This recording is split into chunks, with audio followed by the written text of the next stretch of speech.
Hello दोस्तों, नमस्कार। आपका स्वागत है आपके अपने चैनल हिंदी हब ऑफिशियल पर।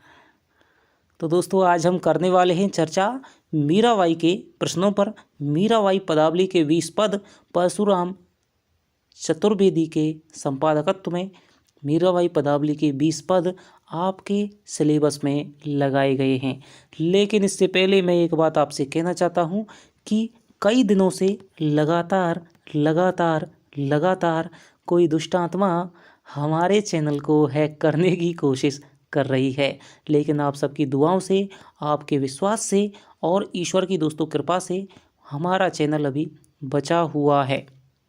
लेकिन दोस्तों, मैं उस दुष्ट आत्मा से थोड़ा सा कुछ कहना चाहूँगा कि हमें बुरी नज़र से देखते हैं कुछ बुरी नज़र वाले, हमें बुरी नज़र से देखते हैं कुछ बुरी नज़र वाले, हमें मिटाने चले हैं यहाँ से ये रहे गुज़र वाले। अरे अभी तुम बेहुनर हो, हमें क्या हुनर सिखाओगे?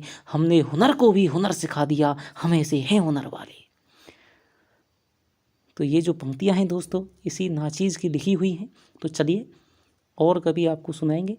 लगातार दोस्तों, हम हर वीडियो में शायद में आपको नया प्रयोग मेरा देखने को मिले, क्योंकि अभी तो आप इस चैनल से जुड़े हैं। और देखिएगा, अभी हमारा जो सफ़र है, मुझे लगता है कि हमारा सफ़र बहुत लंबा है। ठीक है, आपकी ज़िंदगी में शायद थोड़ा सा भी किंचित योगदान यदि हम दे पाए तो हमारा हिंदी प्रेम है वो सार्थक हो जाएगा। तो देखते हैं, राजस्थान की मीराबाई विरह एवं करुणा की अमर गायिका, वेदना की कवयित्री, ठीक है, राजस्थान की मंदाकिनी के नाम से किस कवयित्री को जाना जाता है? तो थोड़ा सा दोस्तों, यदि आपको मेरे जो प्रयोग हैं वो यदि आपको अच्छे नहीं लगते हैं तो थोड़ा सा यदि उनमें सुधारात्मक दृष्टिकोण से यदि आप आलोचना करें तो दोस्तों मुझे भी अच्छा लगेगा। क्योंकि मेरा दोस्तों, मैं क्या है, बहुत ही चंचल आदमी हूँ, बहुत ही चंचल मना हूँ। नए नए प्रयोगों में, मौलिकता को झोंकने में मेरा क्या है, थोड़ा सा बहुत ज़्यादा रुख रहता है। इस समय शायद आप परीक्षा के बोझ से लदे हुए हों, शायद किसी किसी को टेंशन भी चल रही हो। तो थोड़ा सा मेरा ये फ़र्ज़ बन जाता है कि मैं आपको उस नीरस तरह से नहीं पढ़ाऊं जिस तरह से मैं अब तक पढ़ाता आ रहा था। अभी तो दोस्तों शुरुआत है, लेकिन आगे आगे देखिएगा कि हम हिंदी हब ऑफिशियल पे क्या रंगत लाते हैं, क्या गुल खिलाते हैं। आप वो साथी हैं जो हमारे शुरुआती समय से जुड़े हुए हैं। तो चलिए, आज मीराबाई के माध्यम से उन्होंने जिस एकनिष्ठ प्रेम से, जिस दाम्पत्य भाव से भक्ति करके श्री कृष्ण को पाया था, यदि उसी प्रकार आप एकनिष्ठ भाव से और निरंतर लगन के साथ में यदि मेहनत करोगे तो आज नहीं तो कल, कल नहीं तो दोस्तों परसों, एक ना दिन आपको भी श्री कृष्ण रूपी जो लक्ष्य है, श्री कृष्ण रूपी जो नौकरी है, श्री कृष्ण रूपी जो साध्य है, वो आपको प्राप्त हो जाएगा। तो पहला प्रश्न है, राजस्थान की मंदाकिनी के नाम से किस कवयित्री को जाना जाता है? तो आप जानते हैं, ये हो जाएगी आपके मीराबाई। पदावली के प्रथम चरण में मीरा ने किसके चरणों की महिमा का वर्णन किया है? तो किसके चरणों की दोस्तों? ये हो जाएगी कृष्ण के चरणों की महिमा गाएगी मीरा। मीरा की भक्ति मानी जाती है माधुर्य भाव की, दास्य भाव की, सखा भाव की और दाम्पत्य भाव की। तो यहाँ पर दोस्तों वैसे तो ये ऑप्शन है, देखिए, माधुर्य भाव और दाम्पत्य भाव दोनों ही, क्योंकि दाम्पत्य भाव, माधुर्य भाव, कांत भाव, ठीक है, ये सब क्या है, एक ही माना जाता है। लेकिन यदि आपको ऑप्शन इस प्रकार आ जाए तो आप माधुर्य भाव है, इसको दोस्तों आप पहले ऑप्शन पर देंगे। हालांकि ये ऑप्शन है, नहीं होना चाहिए, लेकिन माधुर्य भाव की भक्ति है दोस्तों, ये कही जाती है। इसी को ही क्या है, हम दाम्पत्य भाव भी, कि भाई पति पत्नी का, जहाँ पर इसका पदों में पति पत्नी का रूप आता है वहाँ पर हम दाम्पत्य भाव की कह लेते हैं। लेकिन जो विशेषता मीरा की जो भक्ति है वो आपके माधुर्य भाव की मानी जाएगी। आगे चलते हैं। मीरा ने कृष्ण के चरणों को बताया है कमल की भांति कोमल, जगत के तापों को हरने वाले, संसार रूपी सागर से पार उतारने वाली नौका के समान, उपर्युक्त सभी। तो दोस्तों यहाँ पर इन्होंने क्या बताया है? उपर्युक्त सभी, कमल कोमल, सुभग शीतल, त्रिविध ज्वाला हरण, ठीक है, ये बात इन्होंने कही है। जिन चरण प्रहलाद परस्या इंद्र पदवी धरण, जिन चरण ध्रुव अटल करस्या शरण असरण करण। पंक्ति में कौन सा अलंकार निहित है? तो दोस्तों इस पंक्ति में कौन सा अलंकार हो जाएगा?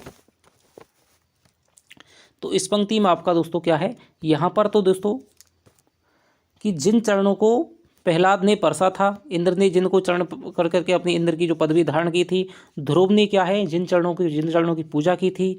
ठीक है, तो यहाँ पर क्या है, उल्लेख हो रहा है दोस्तों। तो यहाँ पर आपका उल्लेख अलंकार हो जाएगा। इसके अलावा शरण असरण शरण में दोस्तों क्या है, यहाँ पर यमक अलंकार भी हो जाएगा। यहाँ पर सभंग पद यमक अलंकार देखने को मिलता है। तो यहाँ पर देखते हैं, यमक अलंकार हो जाएगा, उल्लेख अलंकार हो जाएगा। ठीक है, यमक हम प्रधानता से लेंगे, उसके बाद में दोस्तों हम उल्लेख भी कर देंगे, क्योंकि यहाँ पर जब कई एक साथ कई चीज़ों का वर्णन किया होता है, उल्लेख सा किया होता है, तो वहाँ पर उल्लेख अलंकार हो जाएगा। लेकिन यमक अलंकार दोस्तों यहाँ में शरण असरण कर शरण में यमक अलंकार आपका हो जाएगा। आगे चलते हैं, तो यहाँ पर देखिए दोनों ऑप्शन दे रखा है, तो यहाँ पर दोनों हम कर ही देंगे, कोई दिक्कत ही नहीं है। मीराबाई की पदावली में प्रधान भाव है दास्य भाव, सख्य भाव, माधुर्य भाव, करुण भाव। तो आप जानते ही हैं माधुर्य भाव है। आगे चलते हैं, मीरा की भाषा है राजस्थानी, ब्रज, अवधी, खड़ी बोली। तो आप जानते हैं राजस्थानी भाषा है वो मीरा की भाषा है। जिन चरण प्रहलाद परस्या इंद्र पदवी धरण, जिन चरण ध्रुव अटल करस्या शरण असरण शरण। पंक्तियों में मीरा ने कृष्ण के किस रूप का चित्रण किया है? ब्रह्म रूप का, ऐश्वर्य रूप का, सहज माधुर्य रूप का, लोक कल्याणकारी रूप का। तो दोस्तों यहाँ पर लोक कल्याणकारी रूप का है कि जिन चरणों को क्या है प्रहलाद ने परसा तो प्रहलाद की रक्षा की थी, इंद्र ने यदि उनको पूजा की थी तो इंद्र को पदवी धारण के लिए थी, ध्रुव ने भी उनकी पूजा की थी। ठीक है, तो ध्रुव को भी क्या है मोक्ष प्राप्ति हुई थी, और शरण को भी असरण यानी जिसको कहीं पर भी शरण नहीं मिलती है उसको भी क्या है कृष्ण के चरणों की पूजा करने पर चरण मिल जाती है। तो यहाँ पर क्या है लोक कल्याणकारी रूप का यहाँ पर मीरा ने वर्णन किया है। महारो प्रणाम वांके बिहारी जी, मोर मुकुट माथ्या तिलक बिराजा कुंडल अलका धारी जी। पंक्तियों में मीरा ने किस प्रकार के सौंदर्य का विधान किया है? ये दोस्तों विधान किया है रूप सौंदर्य का, भाव सौंदर्य का, कर्म सौंदर्य का और कला सौंदर्य का। तो यहाँ पर दोस्तों आप जानते हैं कि बांके बिहारी जी, मोर मुकुट है, माथे पे तिलक है, बिराजा कुंडल अलकाधारी। तो यहाँ पर रूप सौंदर्य, कृष्ण के रूप सौंदर्य का बखान है वो मीराबाई कर रही है। मीरा की भक्ति की विशेषता है आराध्य को सर्वस्व मानना, रूप सौंदर्य का वर्णन, पूर्ण समर्पण का भाव, उपर्युक्त सभी। तो दोस्तों आराध्य को सर्वस्व मानती है, बिल्कुल सही है। रूप सौंदर्य का वर्णन भी दोस्तों प्रत्येक पद में मिलता है ज़्यादातर, पूर्ण समर्पण का भाव भी मिलता है, तो उपर्युक्त सभी इसका उत्तर हो जाएगा। मीराबाई की पदावली के पद में मीरा अपने मन को क्या समझाती है? अविनाशी प्रभु का भजन कर, संसार में आसक्त मत हो, हरि के चरणों का स्पर्श कर, दूसरों की सेवा कर। तो इसका उत्तर हो जाएगा दोस्तों हरि के चरणों को स्पर्श कर, ये आप पहले ही पद में आ जाता है। मीरा के प्रभु हरि अविनाशी, देस्यु प्राण अकोर। कि मीरा के प्रभु क्या है हरि हैं अविनाशी, देस्यु प्राण अकोर कि मैं अपना प्राणों को क्या है यहीं पर न्योछावर कर दूंगी। पंक्ति में आए अकोर शब्द का क्या अर्थ है? तो अकोर का हो जाएगा दोस्तों यहाँ पर न्योछावर करना। तो न्योछावर करना दोस्तों क्या होता है? न्योछावर। ठीक है, ये आपका क्या है शुद्ध शब्द हो जाएगा न्योछावर। ठीक है, तो कई शब्द ऐसे हैं जो दोस्तों टाइपिंग में क्या है मिस्टेक हो जाते हैं, जल्दी में आप समझ सकते हैं।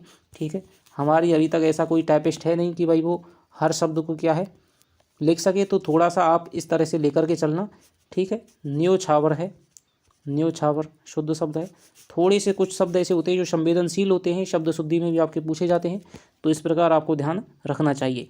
मीराबाई के पदों की विशेषता नहीं है, आत्मा व्यक्ति है, विषय की अधिकता है, संगीतात्मकता, भावात्मकता। तो यहाँ पर दोस्तों आप पहचान गए होंगे कि संगीतात्मकता प्रत्येक पद में मिलती है, भावात्मकता भी है क्योंकि इनके जो पद हैं किसी ना किसी दोस्तों विशेष राग में निबद्ध हैं। भावात्मकता तो इनकी है ही है, आत्मा व्यक्ति मिलती है, विरह की वेदना मिलती है, आकुलता मिलती है, व्याकुलता मिलती है।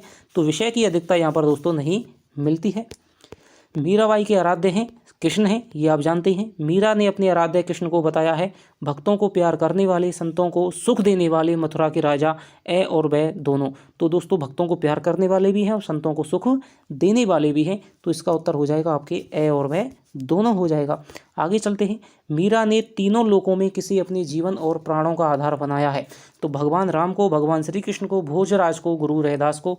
तो इसका उत्तर हो जाएगा आपके भगवान श्री कृष्ण को हो जाएगा। आगे चलते हैं। मीरा स्वयं को मानती है कृष्ण की दासी, कृष्ण की पत्नी और कृष्ण की प्रेम का उपर्युक्त सभी। तो ये मानती है आपको ये मानती है कृष्ण की दासी, ये मानती है, ठीक है, ये मानती है। एक पद आया है तो उसमें क्या है, कृष्ण की दासी ये मानती है। मीरा ने अपने आराध्य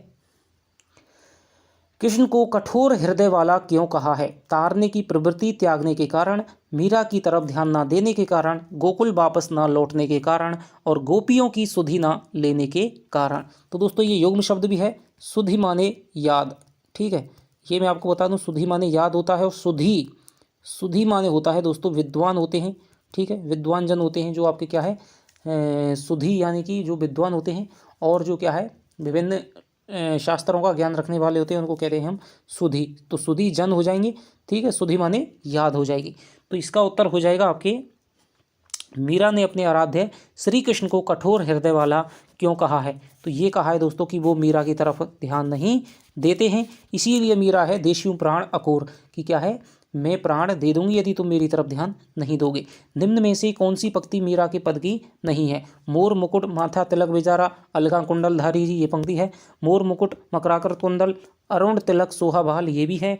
मोर मुकुट मकराकृति कुंडल अरुण तिलक दिए भाल पे, ये नहीं है दोस्तों, ये मीरा की पंक्ति नहीं आई है। पीताम्बर कटगछाई काछ है रतन जड़ित माथे मुकुट कस्यो, ये भी पंक्ति है।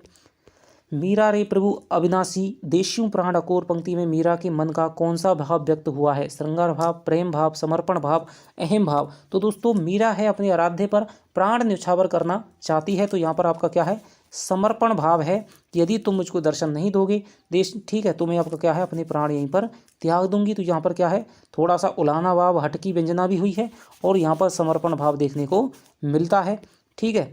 रेजा रेजा भयो करेजा अंदर देखो धसके, पंक्ति में प्रयुक्त रेजा रेजा का अर्थ क्या है? तो रेजा रेजा यानी कि टोटे टोटे, टोटे टोटे यानी कि टुकड़े टुकड़े मेरा कलेजा हो गया है, अंदर देखो धसके।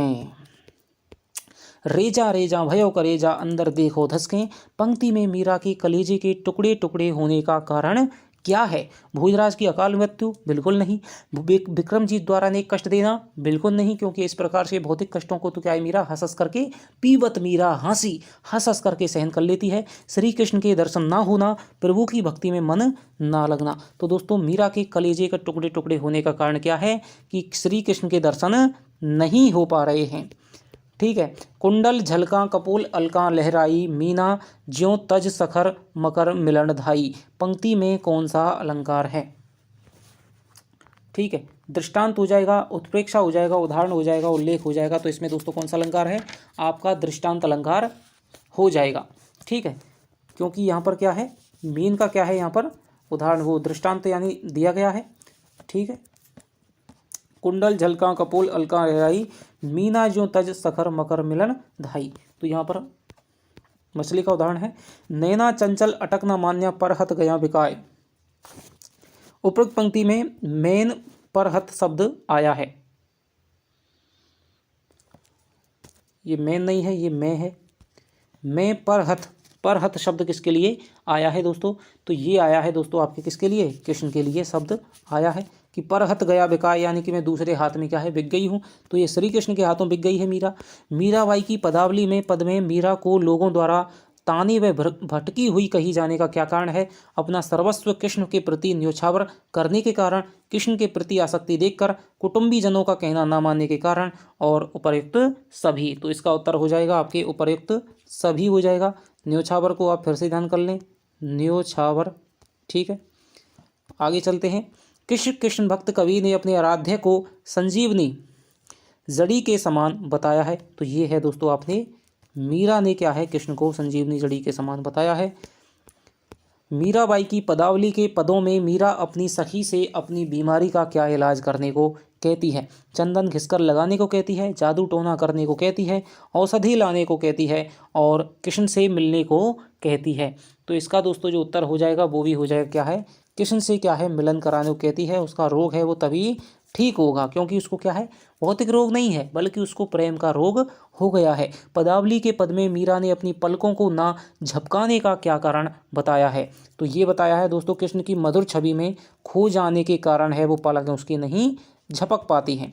आगे चलते हैं। पदावली के पद में मीरा कृष्ण के प्रति अपने प्रेम की जांच कैसे करती है, कृष्ण के भजन गाकर, कि नाच नाच कर, कृष्ण को रिझा कर, कृष्ण के लिए लोकलाज छोड़कर, कृष्ण के लिए श्रृंगार करके। तो पदावली के पद के अनुसार दोस्तों मीरा है वो अपने प्रेम की जांच कैसे करती है, नाच नाच कर, ठीक है, कृष्ण को रिझा कर है वो अपनी क्या है अपने प्रेम की जांच है वो करना चाहती है कि नाच करके और कृष्ण को रिझा करके भाई मेरा जो अविनाशी है, मेरे जो गोपाल हैं, मेरे जो कृष्ण हैं वो मुझे दर्शन देते हैं या नहीं।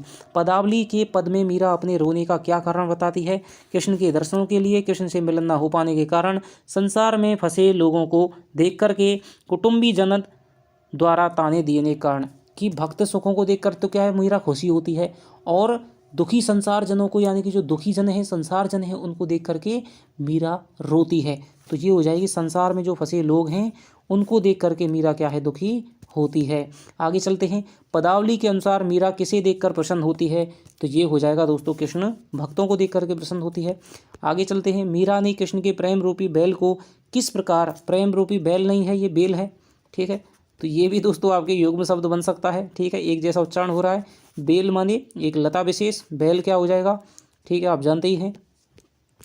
कृष्ण के लिए लोकलाज छोड़कर, पैरों में घुंघरू बांध, नाच नाच कर, अश्रु जल से सींच सींच कर, कृष्ण की आराधना में कष्ट सहन करके। तो इसका हो जाएगा दोस्तों अश्रु जल,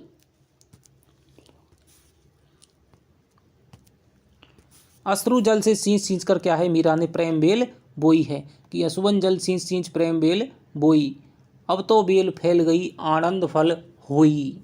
तो ये हो जाएगा अश्रु जल से सींच सींच कर। पदावली में मीराबाई ने अपनी कुमति से छुटकारा पाने का क्या उपाय बताया है, श्री सत्संगों संतों से सत्संग द्वारा, श्री कृष्ण के दर्शनों द्वारा, श्री कृष्ण की आराधना द्वारा, सांसारिक आकर्षण के त्याग द्वारा। तो दोस्तों मीरा बताती है कि यदि आपको कुमति से अपनी छुटकारा पाना है तो फिर सत्संगति का यहाँ पर महत्व भी दोस्तों बताया गया है। आपको पंक्ति देकर के पूछा जा सकता है कि इसमें मीरा की कौन सी भावना व्यक्त हुई है, तो वहाँ पर दोस्तों क्या है किसका महत्व बताया है, तो वो बताया सत्संगति का महत्व उन्होंने बताया है। पदावली के पद में मीरा ने काल रूपी सर्प से बचने का क्या तरीका बताया है, दूसरों की सेवा करके, प्रतिदिन हरि का गुणगान करके, योग साधना द्वारा, संसार में आसक्त ना होकर। तो दोस्तों ये तो आप ऐसे ही नहीं होगा, योग साधना भी दोस्तों मीरा का कोई विषय नहीं है बल्कि कबीर आदि जो आपके जिन पे नाथपंथियों का प्रभाव है उनका विषय है। तो दूसरों की सेवा की बजाय दोस्तों यहाँ पर हो जाएगा प्रतिदिन हरि का गुणगान करके ही क्या है अपने को हम काल रूपी सर्प से बचा सकते हैं। पदावली के पद में मीरा को इस जगत की बातें प्रतीत होती हैं दुखदायक, सारहीन, सुखदायक और ए और वह दोनों। तो इसका उत्तर हो जाएगा दोस्तों पदावली के पद में मीरा को इस जगत की बातें क्या होती हैं, सारहीन दोस्तों क्या है प्रतीत होते हैं। असुवन जल सींच सींच प्रेम बेल बोई, पंक्ति में कौन सा अलंकार है, तो अश्वों के जल से, आंसू रूपी जल से सींच सींच करके, तो यहाँ पर सींच सींच में तो दोस्तों पुनरुक्ति प्रकाश हो जाएगा, पुनरुक्ति प्रकाश हो जाएगा, ठीक है। लेकिन प्रेम बेल और अश्वा रूपी जल को सींच सींच करके प्रेम रूपी बेल है तो वो मैंने बोई है, तो क्या हो जाएगा यहाँ पर दोस्तों रूपक अलंकार हो जाएगा, ठीक है। और रूपक में भी क्या है परम्परित रूपक का यहाँ पर प्रयोग है। मेरी उंडरी प्रीत प्राणी उन बिन पल न रहाऊं, और प्रयुक्त पंक्ति में मीरा किसके साथ अपनी प्रीत को पुरानी बता रही है, भोजराज के साथ में, गुरु के साथ में, कृष्ण के साथ में, कृष्ण भक्तों के साथ में। तो इसका उत्तर हो जाएगा आपके कृष्ण के साथ में हो जाएगा, कृष्ण के साथ में हो जाएगा। आगे चलते हैं। मीरा के पदों में किस छंद का प्रयोग किया गया है, तो दोस्तों यहाँ पर मीरा के पदों में कौन सा छंद है, तो दोस्तों आप जानते हैं मीरा के पदों में क्या है पद है, छंद नहीं है। पद क्या होता है, एक राग विशेष में होता है, पंक्तियाँ लिखी होती हैं, राग में वो क्या है निबद्ध होता है, राग के अनुसार गाया जाता है। जैसे कि आपका राग सोरठ है, राग नारायण है, राग नारंग है, और राग आपके बिलावल है, राग भैरवी है, ठीक है, राग गौड़ी है, राग नट है, ठीक है, राग टोड़ो है। तो विभिन्न प्रकार के आपके राग होते हैं, संगीत के जानकार इसको आपको अच्छी तरह से बता सकते हैं। तो ये आपका क्या है पद हो जाएगा। पद में मिलते हैं, जैसे सूरदास के पद मिलते हैं, मीराबाई के पद मिलते हैं, ठीक है। तुलसीदास के भी कई रचनाएं जैसे विनय पत्रिका है वहाँ पर उनके पद मिलते हैं, तो ये आपको याद रखना है। रेजा रेजा भयो करेजा उपयुक्त पंक्ति में कौन सा मुहावरा आया है? कलेजा धक धक करना, कलेजा टूट फूट करना, कलेजा पत्थर करना, कलेजा ठंडा होना। तो कलेजा दोस्तों यहाँ पर क्या है? टुकड़े टुकड़े, टूक टूक करना, टूट टूट नहीं है दोस्तों, क्या है? टूक टूक करना, टूक टूक करना, टोटे टोटे होना। कलेजा क्या है? मीराबाई का क्या है? टोटे टोटे हो गया है। आगे चलते हैं। आली री महारे नैना वाण पड़ी पंक्ति में मीरा अपने नेत्रों को कौन सी आदत पढ़ने की बात कह रही है? कृष्ण के दर्शनों की, प्रेमाश्रु बहाने की, जागते रहने की और कहना नहीं मानने की। तो दोस्तों मीरा के नेत्रों को कृष्ण के दर्शनों की क्या है? आदत पड़ गई है। आगे चलते हैं। मीरा का काव्य है प्रबंध काव्य, मुक्तक काव्य, खंड काव्य, एकार्थ काव्य। तो ये हो जाएगा आपके मुक्तक काव्य। असुवन जल सींच सींच प्रेम बेल बोई उपयुक्त पंक्ति में विरह की कौन सी अवस्था का चित्रण किया गया है? तो विरह की दोस्तों कौन सी अवस्था है? यहाँ पर हो जाएगा असुवन जल सींच सींच प्रेम बेल बोई। तो यहाँ पर दोस्तों हो जाएगी आपके रोदन अवस्था का, ठीक है। रोदन अवस्था का क्या है यहाँ पर चित्रण है कि मैंने आंसुओं से, आंसुओं रूपी जल से मैंने सींच सींच करके अपनी प्रेम की बोल है वो बोई है। तो यहाँ पर रोदन हो जाएगा। मीरा के पदों की लोकप्रियता का क्या कारण है? गीतिपरक भाषा में होना बिल्कुल है, जनभाषा में भी थे, अभिव्यक्ति की सहजता और संप्रेषणीयता भी थी। तो दोस्तों इसका उत्तर हो जाएगा आपके सभी, सब कारक हैं। इसीलिए दोस्तों मीरा के पद हैं वो आज इतने लोकप्रिय हैं।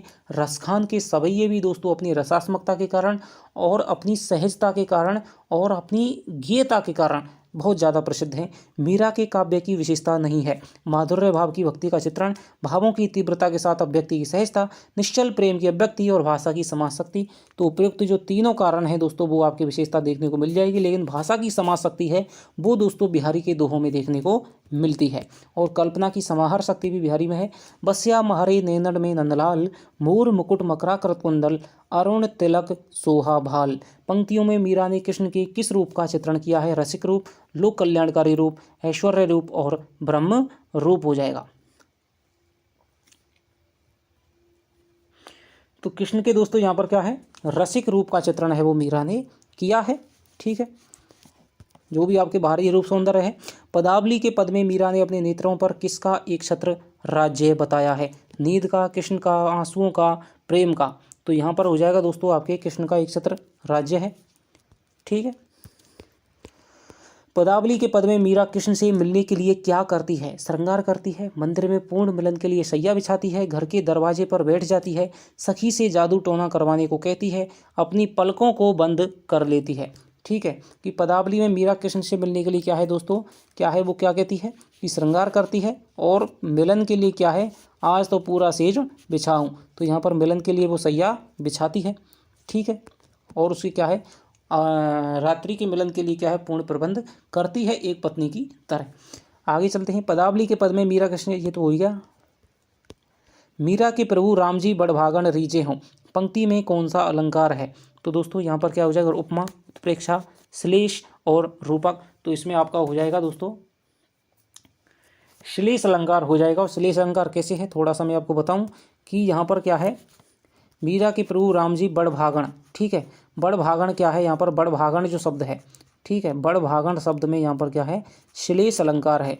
बड़भागन के दो अर्थ निकल रहे हैं, एक तो बड़े भाग्यों वाली और एक क्या है? एक बड़ी अभागी, ठीक है। बड़ अभागन यानी कि बड़ी अभागी, और यदि आप मुझ पर रीझ जाएंगे तो मैं बड़े ही भाग्यों वाली हो जाऊंगी, ठीक है। तो यहाँ पर दो अर्थ हैं। मीरा ने अपने पद में किसके प्रेम को सच्चा बताया है? पति के प्रेम को, माता के प्रेम को, बंधुजनों के प्रेम को, श्री कृष्ण के प्रेम को। तो आप जानते हैं श्री कृष्ण के प्रेम को इन्होंने सच्चा बताया है। श्री कृष्ण के बिना जगत मीरा को कैसा लगता है? तो श्री कृष्ण के बिना जगत क्या लगता है उनको? खारा लगता है दोस्तों, खारा लगता है, ठीक है।